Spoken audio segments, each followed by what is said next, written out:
안녕하세요. 오늘은 조금 무거운 이야기를 들려드리려 합니다. 혹시 직장에서 혼자라는 느낌 받아보신 적 있으신가요? 말 한마디 건네는 것도 조심스럽고 모두가 나만 피하는 것 같은 그런 순간들 말이에요. 저 역시 그런 시간을 겪었습니다. 그리고 그 시간은 저를 완전히 바꿔놓았죠. 회사를 다닌 지 3년째 되던 어느 날부터였습니다. 처음 입사했을 때만 해도 저는 나름 성실하고 밝은 성격 덕분에 팀에서 분위기 메이커처럼 지냈습니다. 사수 언니도 잘 챙겨줬고 팀장님도 저를 칭찬하곤 했죠. 동료들과 회식도 자주 하고 힘들어도 서로 도와가며 웃는 날들이 많았습니다. 하지만 팀에 새로운 대리가 들어온 후부터 분위기가 조금씩 변하기 시작했습니다.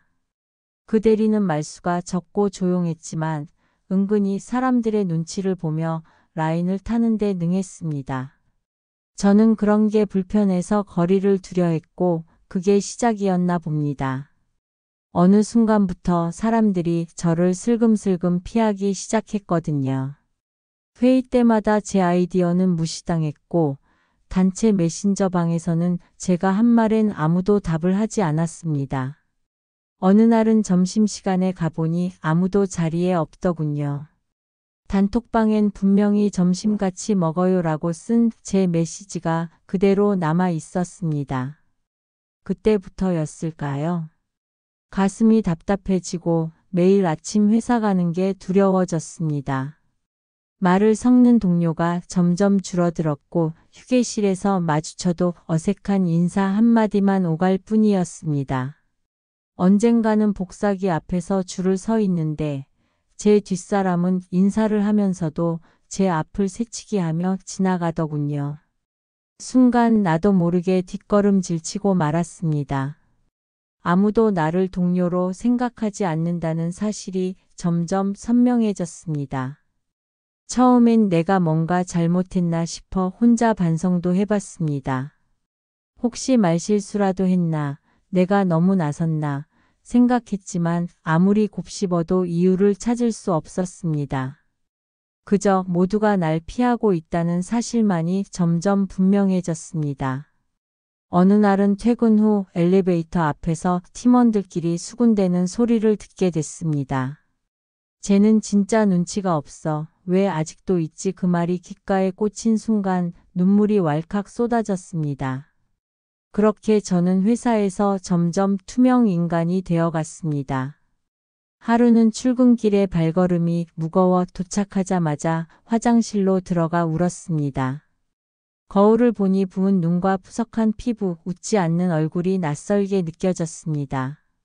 이렇게까지 해서 회사를 다녀야 하나 싶었지만 당장 회사를 그만둘 용기도 없었습니다. 제가 누군가에게 불편한 존재라는 것, 아무 말도 듣지 않아도 느껴졌습니다. 그런데도 저는 애써 웃으며 출근했고 점점 굳은 표정에 내가 익숙해졌습니다. 매일이 참는 하루였고 참는 것이 제 일의 전부가 되어가고 있었습니다. 어느 날 회의실에서 팀장이 말했습니다. 다음 주부터 중요한 프로젝트를 마칠 예정이니까 다들 협조해 달라고요. 그런데 그 자리에선 저를 보지 않았습니다. 저는 그 순간에도 당연히 제게도 일이 주어질 거라 믿었지만 회의가 끝난 후 받은 메일엔 제 이름이 없었습니다. 제게 주어진 건 자빌이 전부였습니다. 그렇게 또 하나의 굴욕을 삼키고 나와 커피를 사러 갔는데 사무실 복도에서 팀원들이 저를 보고 말을 멈추는 장면을 보았습니다. 그 짧은 침묵이 오히려 모든 걸 말해주는 듯했죠.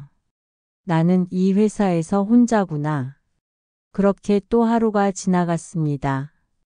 제가 겪은 갈등은 단순한 따돌림을 넘어서 조직적인 배제와 조롱이었습니다. 사무실 분위기는 늘 어색했고 마치 저 혼자만 이질적인 공간에 있는 것 같았어요. 누가 일부러 소문을 퍼뜨린 건지 점점 더 많은 사람들이 저를 피했고 심지어 제가 다가가면 조용히 자리를 뜨거나 말을 멈추는 경우도 많아졌습니다. 어느 날은 점심시간에 혼자 식당에 갔다가 우연히 마주친 팀원이 저를 보고는 황급히 다른 테이블로 자리를 옮겼습니다. 그 사람은 평소에 인사라도 나누던 사이였는데 그 순간 저도 모르게 손에 들고 있던 쟁반을 떨어뜨릴 뻔했죠. 그렇게 저는 점점 사람들과의 접점을 잃어갔습니다. 회의 자리에서는 제 의견을 끝까지 듣지도 않고 중간에 말을 끊는 일이 반복되었고 어떤 날은 제 프레젠테이션이 시작되기도 전에 팀장이 이건 어제 김 대리가 이야기한 거랑 겹치는 내용이네라며 발표를 막아버린 적도 있었습니다. 하지만 김 대리는 제 아이디어를 회의 전에 살짝 물어본 적이 있었고 그 내용을 그대로 자신이 낸 것처럼 발표한 거였습니다. 사내 익명 게시판에는 제 뒷담화로 보이는 글들이 올라오기 시작했습니다. 회사에 민폐만 끼치는 사람 괜히 열심히 하는 척 오지랖 떠는 사람이라는 글들이었죠. 처음엔 저와 관련 없는 글이겠거니 했지만 어느 날 커피를 타러 간 사이 제자리에서 누군가 제 컴퓨터 화면을 보고 있는 걸 목격했습니다. 그제야 확신이 들었습니다. 이건 단순한 따돌림이 아니라 악의적인 감시와 조작이라는 걸요. 심지어 제가 병가를 내고 하루 쉬고 출근했을 때 제자리에 다른 사람의 노트북이 올라가 있었습니다. 팀장은 당황한 기색도 없이 회의실 자리가 부족해서 잠깐 앉힌 거야라고 말했지만 그날 저는 명확히 느꼈습니다. 이곳은 더 이상 내가 숨 쉴 공간이 아니라는 것을요. 그 무렵부터 저는 사무실 안에서도 이어폰을 끼고 마치 아무 일도 없는 사람처럼 일만 했습니다. 출근과 퇴근 사이에 누구와도 눈을 맞추지 않았고 일부러 점심시간도 피해 다녔습니다.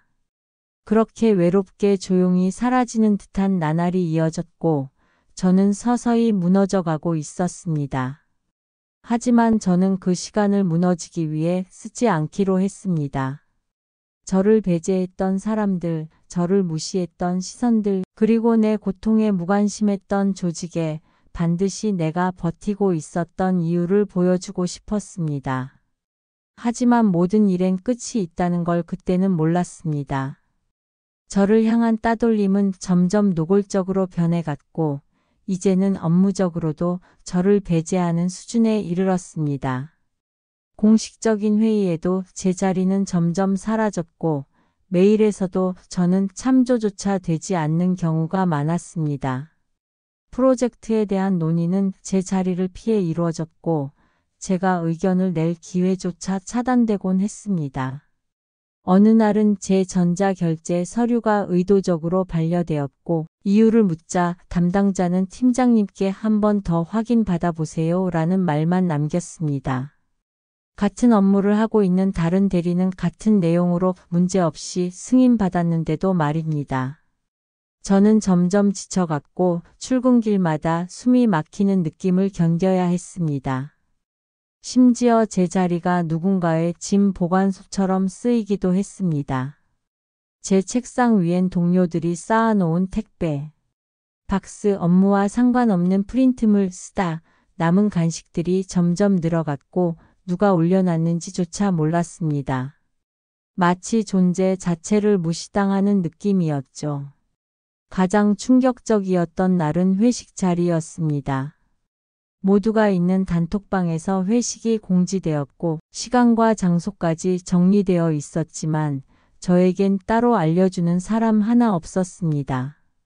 회식이 있는지도 모른 채 야근을 하다가 우연히 SNS에 올라온 인증샷을 보고 알게 되었죠. 그날 제 가슴은 너무나 시려웠습니다. 다음 날 팀장에게 조심스럽게 말했지만 돌아온 말은 이랬습니다. 아, 미안. 너도 있었지? 요즘 너무 조용해서 깜빡했다. 그 말에서 어떤 진심도 느낄 수 없었습니다. 저는 그날 조용히 자리를 정리하고 회사 옥상으로 올라갔습니다. 찬바람에 마음을 달래며 한참을 서 있다가 더는 이렇게 살면 안 되겠다는 생각이 들었습니다. 그날 밤 저는 노트북을 펴고 저를 향한 모든 부당한 대우, 차별, 따돌림의 정황을 정리하기 시작했습니다. 지금까지 있었던 일들을 날짜별로 정리하고 메일 캡처, 회의 자료, 메시지 내용, 심지어 사소한 일상까지 기록했습니다. 그리고 다음 날부터 녹음기를 항상 가지고 다녔습니다. 대화 하나하나, 회의 분위기, 팀장과의 면담, 점심시간 대화까지 모두 녹음했습니다. 그렇게 저는 침묵 속에서 복수의 준비를 시작한 겁니다. 정말 통쾌했던 순간은 따로 있었습니다. 인사팀의 조사 이후 분위기가 싸해진 어느 날 회사 내부 메신저에 공지 하나가 올라왔습니다. 팀장의 정직과 관련된 내용이었죠. 하지만 더 놀라웠던 건 회사 내 여러 부서에서 비슷한 피해 사례가 쏟아졌다는 겁니다. 제가 용기를 낸 것이 계기가 되어 그동안 참고 있었던 다른 직원들도 하나둘 목소리를 내기 시작한 거예요. 결국 사측은 외부 노무사를 불러 전수조사를 진행했고 팀장은 사표를 제출할 수밖에 없었습니다. 회사 입장에서도 징계를 넘어 책임을 묻지 않을 수 없는 상황이었죠. 그가 마지막 날 사무실에서 짐을 싸며 주변을 둘러보던 모습을 잊지 못합니다. 항상 자신감 넘치던 사람이 그렇게 초라하게 떠나는 걸 보며 속으로 생각했습니다. 이게 당신이 만든 결과예요. 그뿐만이 아닙니다. 따돌림에 가담했던 김 대리는 이후 프로젝트에서 큰 실수를 연달아 하며 결국 계약 연장을 거절당했고 익명 게시판에 비방글을 올렸던 사람은 사내 보안 조사팀의 추적 끝에 적발되어 감봉 처분을 받았습니다. 회사는 뒤늦게나마 내부 문화를 바로잡기 위해 전 직원 인권 교육과 상담 프로그램을 신설했죠. 그 모든 변화가 제 작은 용기에서 시작된 거라 생각하니 그제서야 가슴이 조금 시원해졌습니다. 새 회사에 들어간 뒤 저는 완전히 다른 세상을 경험했습니다. 서로의 말을 끊지 않고 끝까지 경청하는 문화, 회식 자리에서 돌아가며 안부를 묻는 따뜻한 분위기, 아이디어를 낸 사람에게 박수를 보내주는 팀워크.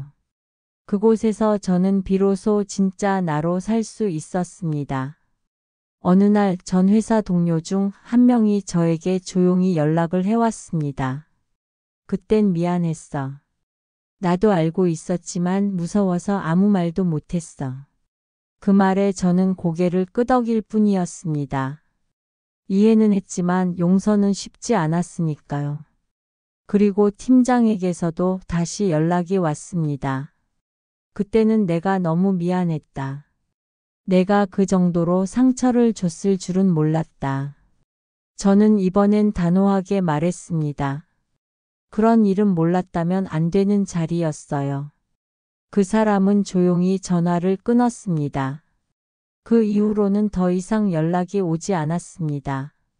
사람은 쉽게 변하지 않지만 나는 달라질 수 있습니다. 나는 더 이상 누군가의 눈치를 보며 나를 잃지 않습니다.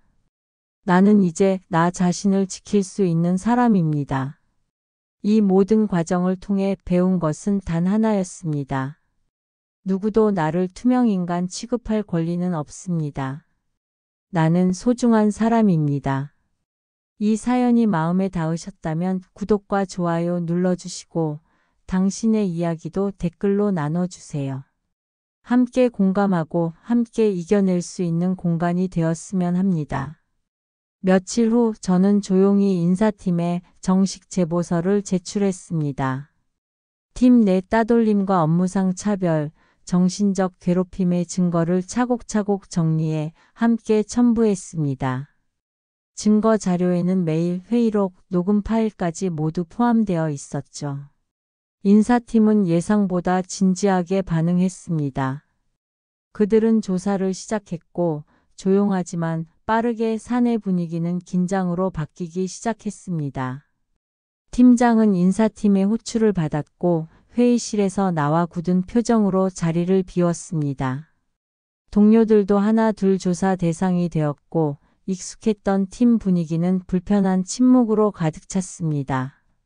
그리고 며칠 뒤 인사공지가 게시되었습니다. 팀장은 정직 3개월 처분을 받았고 주도적으로 따돌림에 가담한 직원 2명은 타 부서로 인사 발령이 났습니다. 공식적인 징계는 아니었지만 그 자체로도 그들에게는 충분한 타격이었을 겁니다. 그 이후 몇몇 동료들은 조심스럽게 말을 걸기 시작했지만 저는 담담히 대응했습니다. 이미 마음이 떠나 있었으니까요.